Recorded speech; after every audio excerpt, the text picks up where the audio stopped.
thanks for going on the birding walk with me, and I'm going to give a kind of a quick presentation. I can play on that. And these are just beautiful images of birds and cemeteries that I've taken throughout my journey in creating this book. And so it gives you something inspirational to look at as my yammer in your ear. I'm going to talk a little bit about why I wanted to write first a book called Parking Lot Birding, and then another book called Cemetery Birding, and a little bit about that journey and where that inspiration came from. And then, I'd love to answer any questions and stuff that y'all have along the way. So, when I before I started writing Parking Lot Birding, I worked first as a natural resource manager at Bristol State Park for 3 years. I changed jobs 2 months before the fire, which I was very glad that I did. And then I went to work at Texas Parks and Wildlife, and I was the director for their Texas Children in Nature program there for 7 years. And I loved that job. I got to travel all around the state, and I got to go to all these amazing places that eventually ended up in parking lot birding, a lot of those nature centers and parks that I got to travel to. As I was working at Texas Parks and Wildlife and was looking at all these mountains of research that told us that nature is good for children. Doesn't feel like we should be told that, right? It doesn't seem like we need to have mountains of research on that, but we do. And it's especially important for the schools to have that so that they can justify doing things like taking field trips and getting kids outdoors and building out the classrooms and all of those things.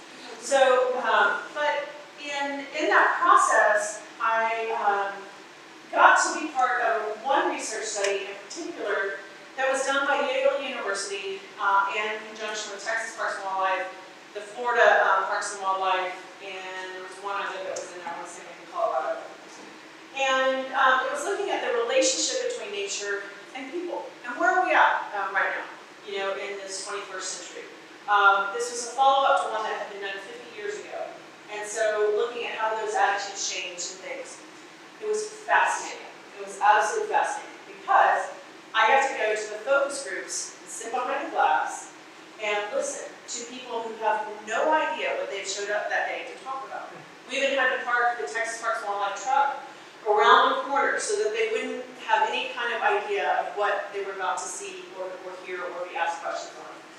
And so in that, I took just mountains and mountains of notes. And one of the themes that kept coming back up was immediately when they asked him, what do you think of when you think of nature? It was the mountains, or the beach, or the rainforest, or the Discovery Channel. Not a lot. Something. It was, or there was also a theme in there that it was their grandparents' farm, or ranch, or something along those lines. It was a faraway, unobtainable place. And I was like, gosh, that we need to change that. That's an attitude that I can see that we can, that's happening, and that we can change it. Well, how do we change that? So in my professional life, I really started embracing that and figuring out all the different ways that we can do that for children in nature, and getting them outdoors in the classrooms, helping get local parks and open more of those, whatever it was. We were really hyper-focused on children. But I was also beginning to realize it's not the kids, it's the adults that aren't taking them out there. And I like to say, I wrote some of the statements for, kind of some of the verbiage that we use, for why do we need to connect children to nature. And one of them is, children spend between 7 and 11 hours indoors, sedentary with media. It's kind of a sobering statement, isn't it? Well, as I read that later, I don't like what I wrote. And because it blames the children in that statement. It holds them accountable. But really it should say, parents or adults allow children to be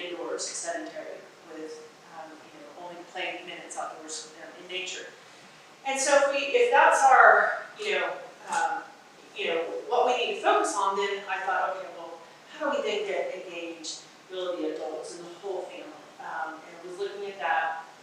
And then I thought, well, gosh, what more could I do in my personal life as well? And at the time, I had been bucked off my Mustang horse and had a back injury and was looking for something slower to do. Because I also had this mentality that nature had to be kind of a little bit of a faraway place. That in order to have those rich experiences in nature, I had to hike far away from wherever the human building was or the people were. That I had to really, march out into the woods to have that rich experience in nature. But once I hurt my back, I couldn't go as far, and so I was looking for something. My husband Thomas said, let's go on a nature safari, a photography safari, and I started taking pictures of birds, and I was hooked. Hooked, like an addict kind of hooked. I was listening to, bird calls at night, I was reading books, I was, talking to my biology friends at Texas Parks and Wildlife. I was just immersing in what else can I learn and how quickly can I learn it. And then I discovered the Great Texas Birding Classic, which is a birding competition. And I thought, are you kidding me? To still my overly competitive heart, signing up, I want to do this. And I talked my husband and my mom and uncle into going and doing the 6-day event. Didn't start with a 1-day, didn't start with a big sit or any of that. We started with a 6-day event. We could go all over the state to see as many birds as you could. However, we were terrible. We were terrible at the time because I still had that mentality. You had to go far away, as far into the Santa Ana National Wildlife Refuge as we possibly could to see the birds. And we just weren't quite seeing as many as we thought we were going to see. And I like to tell people that I in no way, shape, or form advocate for more parking lots. I'm often on the opposite scale of that, as Rachel here can attest to. Rachel used to serve on the Environmental Commission with me, and we were often saying, can you scale that parking lot down a little bit? That was kind of our running joke.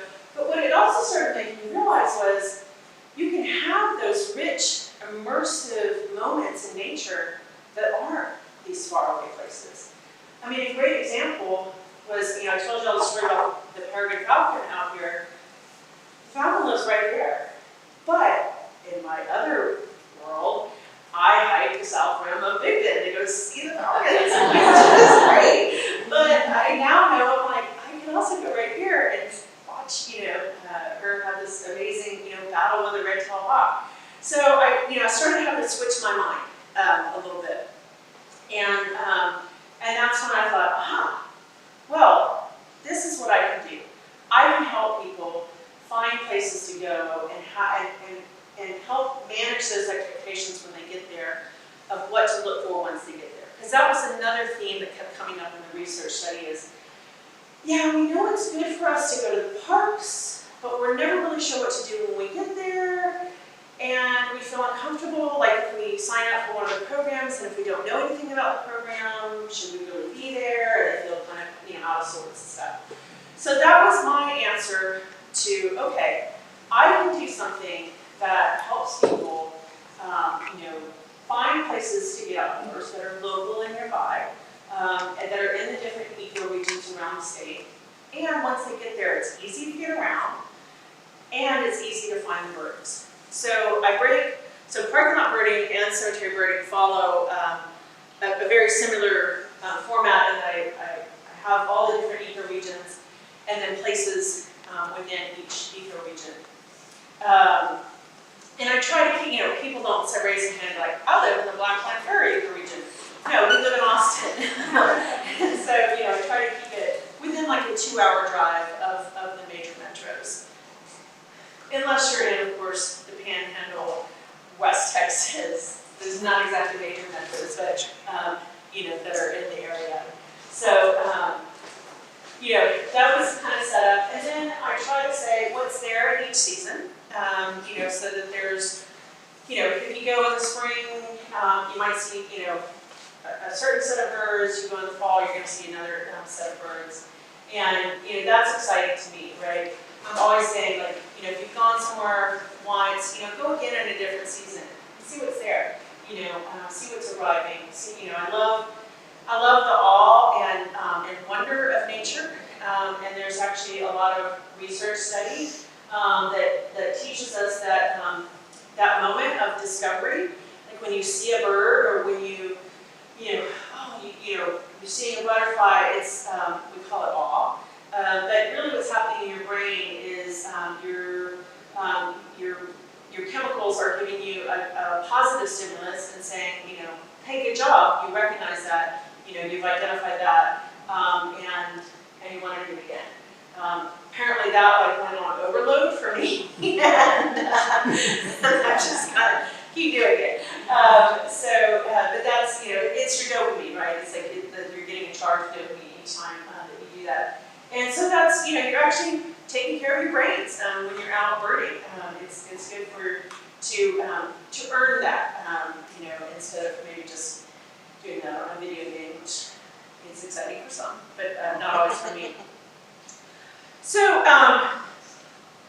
when I was out looking at all the different cemeteries, I also fell in love with the cemeteries themselves and the symbols that are within the cemeteries. What does all this mean? What are these people trying to convey to us on this headstone, or that their family's trying to convey to us that person was about? And I really love that, and especially during kind of the Victorian times and the turn of the century, that was really quite a popular thing. We don't have it quite as much anymore.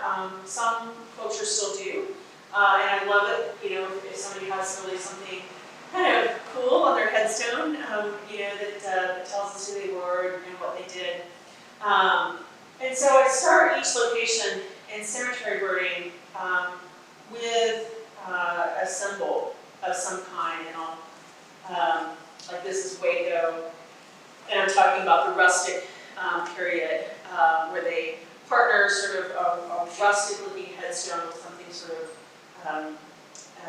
of smooth, and it's supposed to be sort of combining, our the living realm with the natural world, and with the heavens. So, there's, and then this one also, like they have these, the name is spelled out in kind of like sticks. Mm-hmm. They look like sticks, which again is like something really, it's unique. And so that's a certain, that's really about the 1920s, that type of headstone. So I try to start it with something that you might see at the cemetery itself, and then I end it, I love it that I opened this page, with so the first one is a tombstone tale, T-A-L-E, and the other one is a tombstone tail. Thomas loved this, as in the tail of the birds.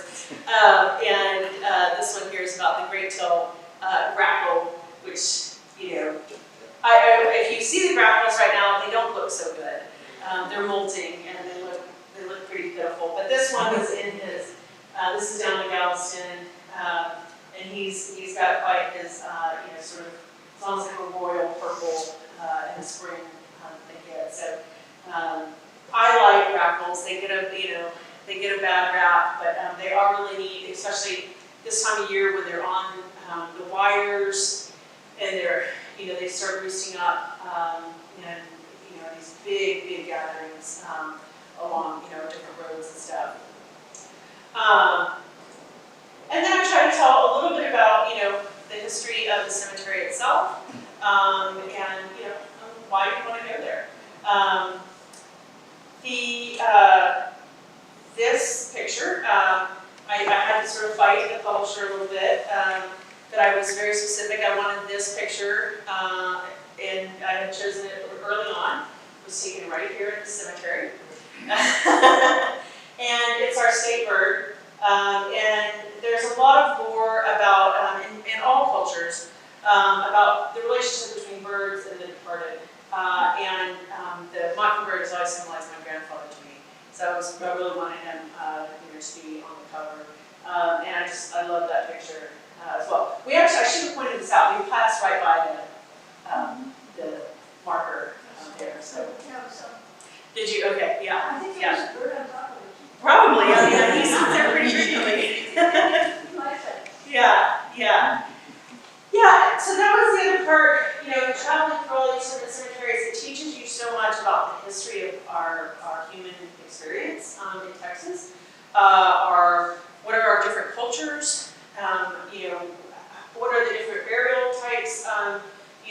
have throughout the state. Things in East Texas are very different than how they're done in West Texas. I will say that when I sent the book in, and my editor, was sending me an email, and she says, "You have a bias," and I was like, "Oh no," and she called on that. She said, "You have a bias." I was like, "Oh no." She goes, "No, you definitely like West Texas cemeteries very much." I said, "Yes, I do."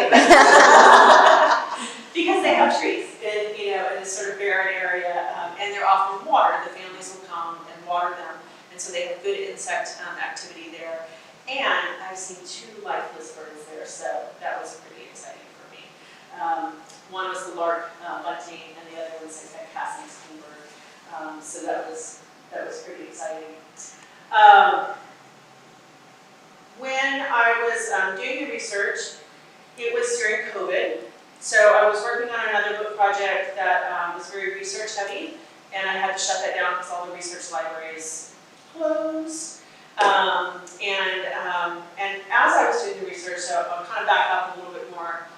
I was starting that book right as Parking Lot Birding was about to come out, which came out on April 20th, 2020. What was everybody doing on that day? Nothing. So, I had all these book tour lined up and everything. That was all canceled. I ended up doing a lot of Zooming during that time period. I think I did 25 different Zoom events during that, and which was fun, because people were home and they were starting to discover birds. And so that was a beautiful silver lining in that. And I thought, okay, I'm gonna switch gears. I'm gonna do the research for cemetery birding. Because the other thing was gas prices were like $1.25. I mean, it was, and there was no traffic on the road. I went all the way to Laredo, birded my face off, came home, and I think we saw 12 semis on I-35.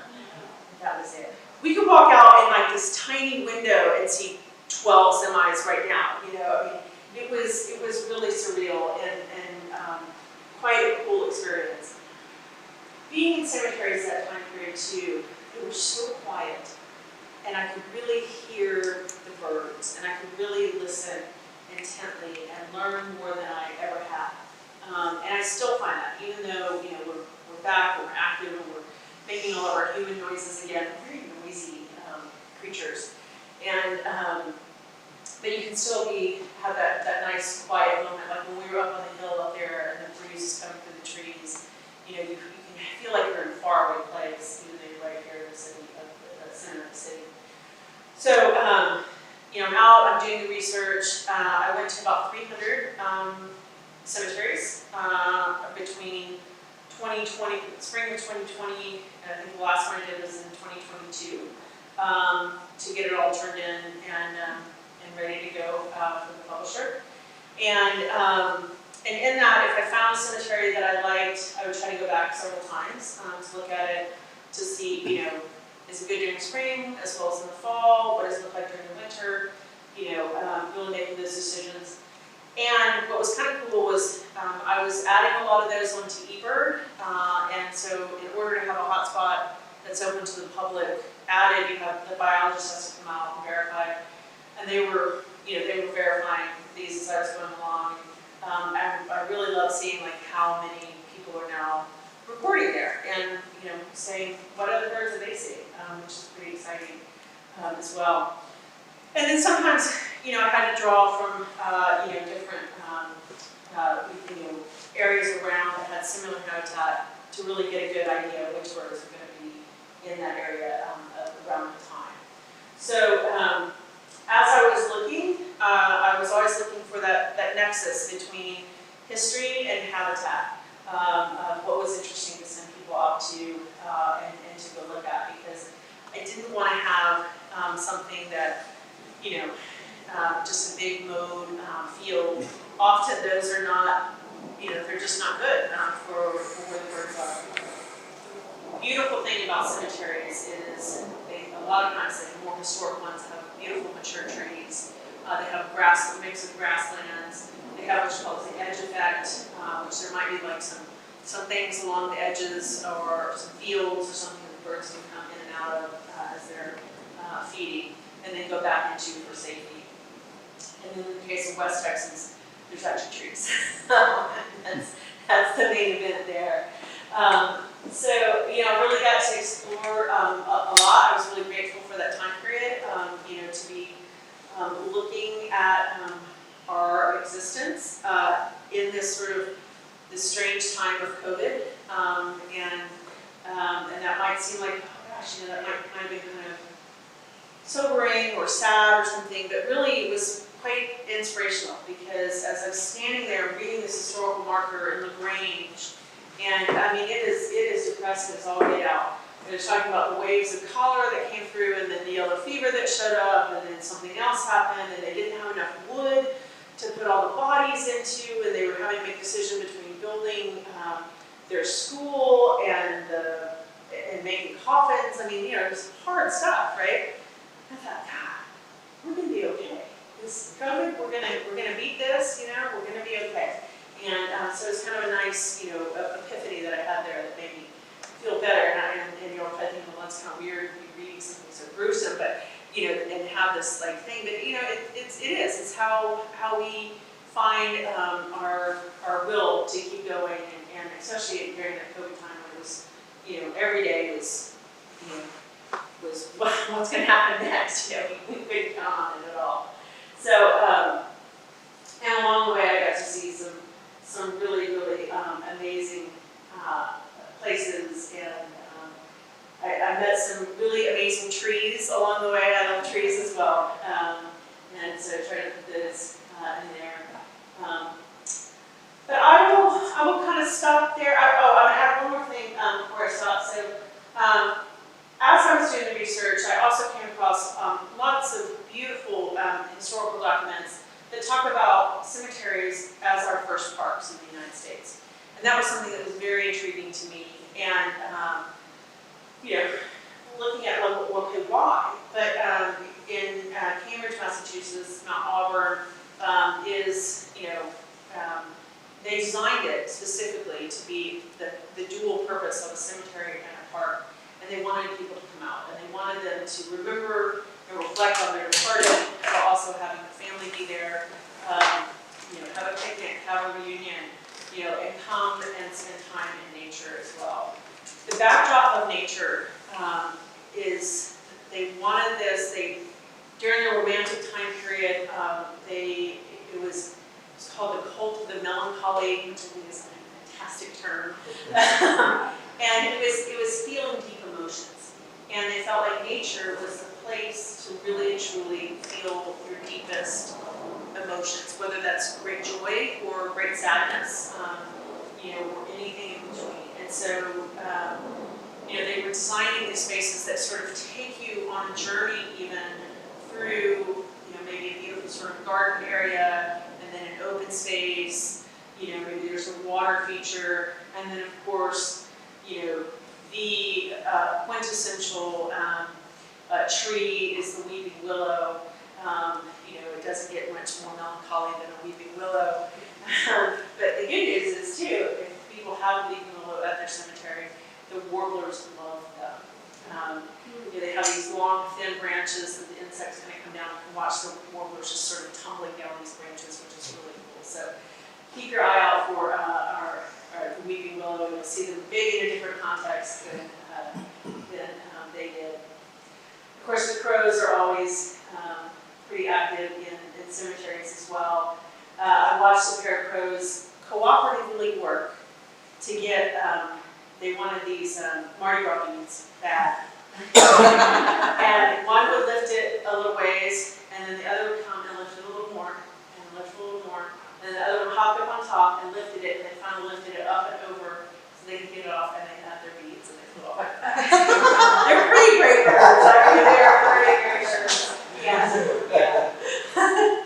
Well, thanks for listening to me. Thanks for going for a walk. I want to answer any questions that y'all might have, and fire away. Do you have any San Antonio cemeteries in your book? I do, yes. I loved exploring the San Antonio cemeteries. There are 2 in San Antonio that I included, and then one is up in Leon, and then Castroville and Uvalde. and then it kind of comes back around, so it's kind of a circle that you can do up there. So, yeah, I love the cemeteries. Yeah. A little morbid, but maybe you're the one person who wouldn't think so. Did all that time in those cemeteries make you think about what you might want one day? Oh, of course, yeah, of course. I also realized what I don't want. There was a lot of things that I looked at, I was like, oh. All right, okay, I'm glad that works for you. That's, yeah, of course. There's the green tunnel that I was talking about, like, yeah. It is interesting because wherever I thought, oh, I just want to be cremated and not do that, but, having a headstone, having a sense of place that people can go to that are your family members, there is something very special about that. And as we're in this busy, busy world, and we're kind of running around, we forget how much a sense of place anchors us and gives us, a sense of community, a sense of belonging. And so I think, I hope that people kind of rethink, like, what are we doing, and how do you want to share, that after you're gone? So yeah, that's a great question. And I do think about it a lot. Yeah. Good questions. Yeah, we got. Parrots, did you see any of the, I just read recently that the red crowned parrot has returned to Texas, maybe because of some escaped illegal trade birds that were brought into Texas, but that I believe that they were once here naturally, and then they kind of went extinct in this area, and then so now they're back hunted down to where one can see them. Well, that's a great question. So we have the monk parakeets here, Yeah. and then in South Texas, in the Rio Grande Valley, one of those, kind of awe moments that I had was in the Brownsville Cemetery, which, if you get a chance to get down there, the old cemetery is absolutely gorgeous. And I was there in November, and so, this time of year, the birds that are more sort of colonial or social birds will flock up in the evening. And so, here comes, all the grackles, they start coming in. And then white pelicans, they start coming in because there's a resaca there, which is nice that there's a water feature there. Then the black-bellied whistling ducks are just coming in, and then here came the parrots. And they sat on the wires. They have a big colony that's there at one of the little parks that's down there, and so that was really cool, to see them and have that experience. I also had a great kiskadee that was determined for me to take a picture of him, and just kept perching. And it's one of those moments where it's just like, you get back and you look at your pictures, and I never got a really great one of him because the light was kind of getting dim. I feel like going back and apologizing to him and saying, I'm sorry. The picture that you were hoping for. Yeah, that's a good question. What time of year was that, winter? That was winter. November. November. Well, yeah. The end of fall. The other fall, yeah. Would they be there in, like January? January, December, when you're escaping cedar fever. Yes. Yeah. Other questions? Well, that makes me think, interesting question about the weather, like, what does it do for the birds that one day it might be like 100 degrees in the next day, so 60 degrees in the next day, it's 90 degrees. How does that affect the birds? Yeah, I mean, the hardest part for the birds is the big freezes. Because as long as they can get food and water, they're doing pretty good. The heat definitely stresses them, and they're losing weight faster, so, hopefully everything goes fine during migration. But the winter, I've got a lot of pictures in here that are of, the ice on the trees and stuff. It's freezing, whether it's the berries, the seeds, the insects and stuff. That's a hard time for the birds, for sure. During that time, I was putting out feed, I was putting out hot water so that they had, a water source and stuff out there. But Was there enough insects for the warblers and bats with this drought and the heat that we've had? yeah, to be seen. I mean, thankfully we've gotten a lot of, you know, we've had enough rain. I've watched, you know, y'all probably seen it in your own yards, like insect emergence coming out, which, you know, it's like, yes, go feed the birds. You know, we saw several of the mockingbirds up here with big worms, so that's a good sign. You know, the bats, you know, they seem like they're doing okay.